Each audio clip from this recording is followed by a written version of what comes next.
नमस्कार, अन्नपूर्णा रेसिपी चॅनलमध्ये मनापासून खूप खूप स्वागत आहे। आज बनवणार आहे दह्यातल्या मिरच्या। लागणारं साहित्य: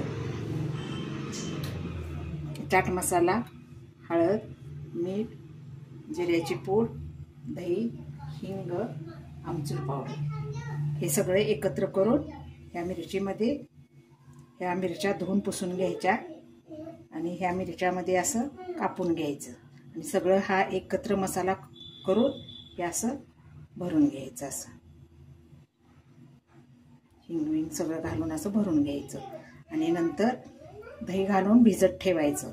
एक दिवस पूर्ण भिजत ठेवायचं। हे आज असं करून सगळं ठेवायचं। दुसऱ्या दिवशी दही घालून ते भिजत ठेव।